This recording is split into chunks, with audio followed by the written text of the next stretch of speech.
Yo, YouTube, what is good, bruv gang, what is good, and we are back with another video. So guys, there's been a recent trend going on in the JRPG community about JRPGs we feel are 10 out of 10s. Huge shout out to Taylor from the Gaming Shelf, David Inc, and Backlog Battle for the inspiration behind the video. You guys may already know who these guys are, but I'll be leaving a link in the description to their videos and channels, so be sure to check them out. So without further ado, stay tuned as I give you guys in no particular order my personal 10 favorite JRPGs I believe are 10 out of 10s. Triangle Strategy. Triangle Strategy for me personally is one of the best JRPGs to come out in 2022.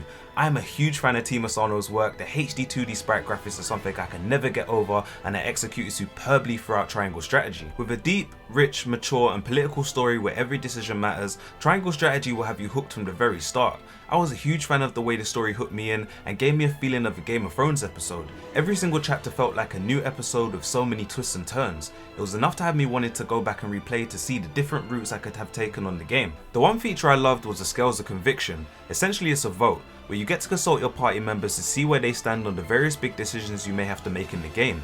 Playing as the protagonist Lord Sereno Wolfort, the game really engages the player, making them feel that whatever decision you make will affect those around you in some capacity. From deciding not to engage an enemy in a place innocents could get killed, to trusting or making alliances with people you think are your allies. The game has you deeply assess and think about a lot of the choices you make, so I felt the Scales of Conviction was such a dope feature, making you really understand what each character under you thought of your decisions. So if you are a strategy or tactical RPG fan, you'll for sure enjoy Triangle Strategy. Gameplay wise, I believe they never tried to do too much to overwhelm the player, but I loved how in battle, just like in any strategy or tactical RPG, it made me think deeply about my decisions. From putting units out of harm's way or placing specific units to get the jump on an enemy, I feel the character development and my love for the characters made me enjoy combat that much more. Although you do not lose a unit in battle, it made me take pride in keeping units alive. Triangle Strategy for me is one of the most underrated JRPGs to come out in recent memory, and is a game I implore people to try out 100% and is easily deserving of a 10 out of 10. Octopath Traveler 2. We are only 5 months into the new year and have seen some incredible Game of the Year worthy JRPGs release. Octopath Traveler 2 is in my opinion already a top candidate to be JRPG of the year, and in my humble opinion should be nominated for Game of the Year. Just like Triangle Strategy, the HD 2D sprite work of Team Asano that alone deserves praise and awards. To improve on the beautiful art direction of the first game, Team Asano completely outdid themselves with Octopath 2, with the inclusion of the day and night cycle and things such as the use of lanterns and fireflies at night, which has given the game so much more exuberance and life. Gameplay wise, from the first game to the second, Octopath 2 is a huge improvement on the first game. Not straying too far from what made the first game great, they made small tweaks and adjustments to polish up the already impressive turn-based combat system. So for me personally, I was enamored by the incredible characters and their stories. There's not one character I find boring. I felt they made huge improvements in story engagement and character development in the second game. The voice acting was spot on with this game, making you feel like you were part of the story. One thing I really loved is how they made the character stories interconnect better this time around as opposed to the first game, by having small things such as skits very similar to the Tales of series, which made it feel like characters weren't just nonsensically travelling around with you as party members, but actually felt like journeying companions and friends. Octopath Traveler 2 was an amazing game and an incredible follow-up to the first game. From art design, gameplay and story alone, this game is near perfect in my opinion and deserves a 10 out of 10. 13 Sentinels Aegis Rim. Ever wonder what it's like to essentially play through and watch an anime aesthetic type of game? That's exactly what 13 Sentinels Aegis Rim was like for me. The one thing that immediately grabbed my attention when this game was first announced back in 2020 was the art style. Developed by Vanillaware, who made games such as Odin Sphere and Muramasa the Demon Blade, I was already hooked in by the beautiful hand-drawn 2D sprite work of Vanillaware, so I already knew this game was a game I had to check out. A 2D side-scrolling adventure with a beautiful cross between 80s and 90s science fiction and the 80s Showa period of Japan, 13 Sentinels is a game that stylistically will have you wondering, how is this even a game? The amount of times I had to say to myself this game looks incredible is crazy. The story itself is incredible, and the amount of choices you can make on the game playing through each one of the characters is insane. Now I won't be spoiling this game because I feel this game, just like the others I mentioned, need to be experienced by yourself. 13 Sentinels had me scratching my head at every corner, going from character to character, replaying certain sectors of a scene in case I miss anything on the story path was dope. Now, the combat in 13 Sentinels, if you are a big fan of real-time strategy and turn-based combat, you will absolutely love. It may not be at the forefront of this game with the story essentially being the main focus, but for me I always found it to be a nice breakaway from the story. Fighting in each character's individually controlled mech, I found combat to be really fun. Especially when blowing enemies up, the particle effects always made it look and feel that much more satisfying. The UI in combat is also another thing I praise highly. It gave it that futuristic feel, which is essentially the setting of this game jumping across different time periods. So people may not agree, but in my opinion, 13 Sentinels is a super slept on game and a game I actually consider to be a hidden gem from Atlus and a game I feel more people need to experience. It was recently made more accessible not too long ago for the Nintendo Switch in April 2022, but definitely a game worth your time and extremely worthy of being a 10 out of 10. Dragon Quest V: Hand of the Heavenly Bride. Not very many games can take you on an adventure from exuberant young child to fully fledged adult with children of your own, and you get to play through this coming of age story right from the very beginning right to the very end. Dragon Quest V for me personally always felt like a unique experience and one of the best games story wise in the series. As I mentioned, being able to play as the protagonist going from a young child to growing up in the game and having a family of your own is something I went on to appreciate so much more as I got older and played through the game again. Dragon Quest V is easily up there as one of my favourite games in the series. I first played it on the Nintendo DS and was immediately hooked. The turn-based combat is one thing I've always appreciated in Dragon Quest games. While some fans may want to change up or something different in combat, like some are hoping will be made in Dragon Quest XII, a large part of me appreciates the simplicity of the turn-based combat in Dragon Quest games, and coupled with the already great story of Dragon Quest V, it's a game that holds a special place in my heart and also holds up today when you go back and replay it. Stylistically, I've always enjoyed the handheld art direction of Dragon Quest games. I always felt Yuji Horii made such great use of the Nintendo DS's dual screens, bringing Akira Toriyama's beautiful artwork to life in sprite form. One thing I'd love to see in future, with all the talk of a Dragon Quest III HD 2D remaster potentially on the horizon, as much as the graphics hold up today in their own right, I'd love to see a HD 2D remaster of Dragon Quest V at some point, as it's a game I feel that looks really beautiful. Out of all the Dragon Quest games that have been launched, this is a game that a lot of people still talk about today and hold it in high regard. I have so many fond memories of playing Dragon Quest V, and for me it's a game 100% worthy of being a 10 out of 10. Disgaea 5: Alliance of Vengeance. The Disgaea series of games have always been games I enjoyed since I was young, with them being some of the first JRPGs I discovered with no recommendations. One game in the series captured my imagination and made me fall in love with the characters more than previous entries in the series. Disgaea 5 is a game I can't help but recommend to new fans of JRPGs. Disgaea games have never taken themselves seriously. When it comes to gameplay aspects, the stories and characters are always super wacky, coupled with the over-the-top tactical RPG combat and insane leveling caps, it just makes for a super fun experience. Disgaea incorporates a sense of fun through grinding. You can make grinding easier by the game being super open and accessible to casual fans of the series by the use of difficulty settings. Not to mention Disgaea's unique 2D sprite work, which I feel to this day is what made the game super unique.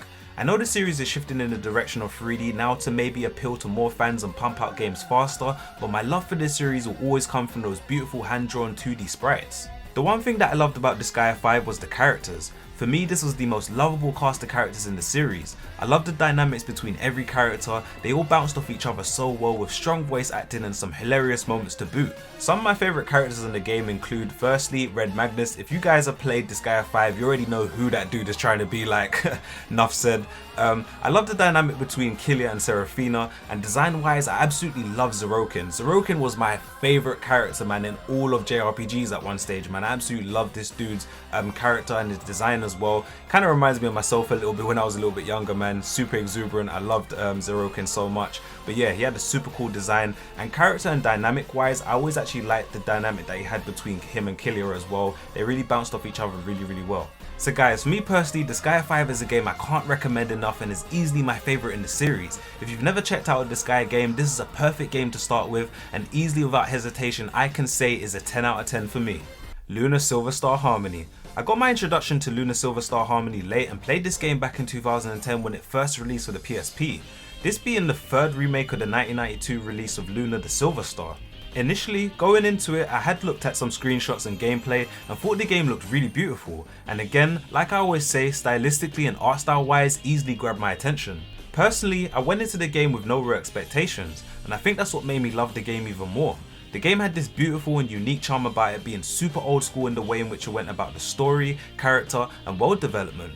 From the first segment of the game, it pulled me right in. I always say when I'm talking about Lunar Silver Star Harmony, the game's story and characters especially made me feel like I was playing through a game of cartoons I used to watch as a kid. The sense of adventure drew me right in and made me love the game even more.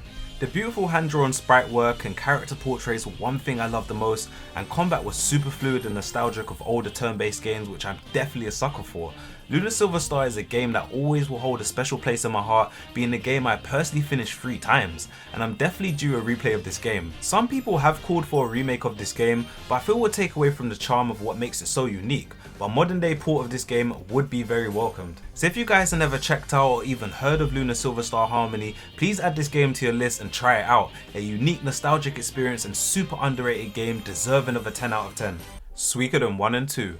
I think my love and appreciation came for Suikoden 1 and 2 when I replayed them after a super long time on my PSP back in COVID of 2020. With not much to play, I found myself revisiting older JRPGs maybe just to get a better feel of them now that I'm older. I think replaying Suikoden 1 and 2 changed my viewpoint of the games and how much they both stood the test of time. As I mentioned earlier, just like games such as Lunar Silver Star Harmony and Dragon Quest V, the stories pulled me in straight away. But having no voice acting, it meant I felt way more engaged in the story, being a war-focused political JRPG with mature themes at times. I think replaying these games as I got older, it gave me a deeper sense of appreciation as to how well constructed these games were, and of course the writing as well. The writing in the Suikoden games were top tier. To say I'm super excited to see the remaster of these 2 games is an understatement. I cannot wait to check these games out again, and I'm happy it means this series and these 2 games are especially more accessible now. Gameplay wise, I love the fact in Suikoden 2 we had 3 different types of combat systems, which kept the game always feeling fresh. From the normal turn-based battle system to major battles, which at a certain point in the story saw you lead your army against rival troops. One-on-one fights, which will have you essentially fight in turn-based Pokemon-like battles where you select to move and the one with the higher speed value will act first. And my favourite mechanic of them all being the ability to have your own castle and recruit over 100 characters available at a certain castle level. So when the remasters do eventually drop, Suikoden 1 and 2 are both games I highly recommend to newer fans. The originals still hold up today in their own right, but are easily 10 out of 10 games still to this day. Dragon Quest XI. Now part of me didn't want to include 2 Dragon Quest games on this list, but a lot of the games in this series for me are 10 out of 10s. If there was one game I had to pick out the bunch, it would be Dragon Quest XI. This game for me, of course it being the most recent installment in the series, I feel is the best game in the series. From the characters to the story to that overall Dragon Quest charm, Dragon Quest XI, as did Dragon Quest VIII all those years ago back on the PS2, brought to life Akira Toriyama's artwork in a way never seen before. So as the first Dragon Quest game to be brought and developed to next gen consoles, this was a huge step in the series. You could see Dragon Quest XI was a huge culmination of everything that had been so loved about the series over the years. Again, Dragon Quest XI stuck to its roots by giving us the traditional turn-based combat, but what made it even more incredible now was the animations were so beautiful. Seeing the sizzle or Falcon Slash just looked so much more satisfying with those next-gen graphics. As for the cast of characters, they all complemented each other so well, from Sylvando's flamboyant nature to Eric's cool calm demeanour. I really adored the characters in this game. Dragon Quest XI, unlike most modern day JRPGs, gave that old school charm in a new school era of JRPGs, staying true and original but improving what made all its predecessors great. So if you are just getting into Dragon Quest games and want a modern JRPG experience, look no further than Dragon Quest XI, one of my favourites in this series and more than worthy of a 10 out of 10. Xenoblade Chronicles 3. Before Xenoblade Chronicles 3 had been released, I was up in the air about how this game would be executed. The first Xenoblade had always been my favourite in this series. Xenoblade 2 was great in its own right, but changed so much from the first game being kind of the awkward middle child. So I was skeptical but excited for what awaited in Xenoblade 3. Xenoblade Chronicles 3, right from minute 1, did not disappoint me. The game hooked me in immediately, the story interested me so much. I was always trying to piece together what was going to happen next and how things were going to connect to the other 2 games and of course the prequels such as Future Connected and Torn of the Golden Country. Xenoblade Chronicles 3 and especially the Future Redeemed DLC was an incredible wrap up to this incredible trilogy of games. Gameplay wise, the change up and evolution from the first game to the second and now to the third was amazing to see. Having more active party members on screen at once, with each being assigned to a specific class, was a solid improvement to me and maybe in a sense did make this game in particular more accessible to newer fans of the series. Xenoblade Chronicles 3 for me personally, as far as the game being 10 out of 10 is concerned, is a perfect game. It takes and improves upon everything the first and second games laid out. This is a 10 out of 10 certified experience and worthy of all the praise it gets. And finally, Persona 5. Persona 5.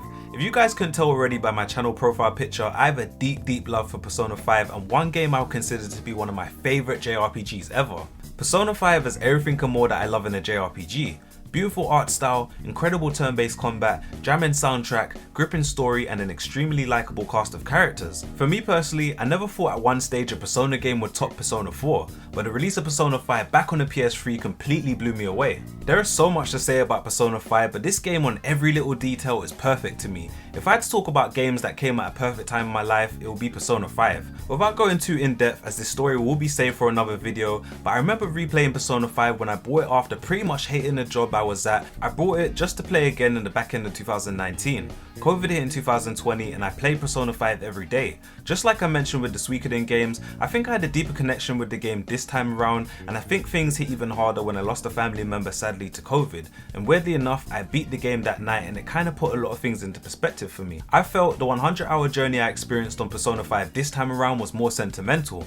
I loved the cast of characters even more than I did before. I'd already thought Persona 5 was an amazing game, but replaying it and especially playing it through COVID where you essentially were unable to see friends, the cast of Persona 5 felt that much more close to me this time around. For me personally, Persona 5 will always be the perfect game for me, and I'm happy it's got the amount of attention it has. If this list was in order, Persona 5 would always take the top spot for me, being the perfect JRPG, perfect game, and the perfect 10 out of 10 experience I believe everyone should check out. So that'll do it for this video guys. I really appreciate you guys for watching. If you made it to the end of this video, please let me know down below your list of what JRPGs you believe are 10 out of 10. So please like, sub, share if you're new, hit that notification bell so you get notified of my videos first, and I hope I can be you guys' #1 source for all JRPG news. So from me too, this has been your bruv, the big bruv, and I'm gonna catch you guys on the next video.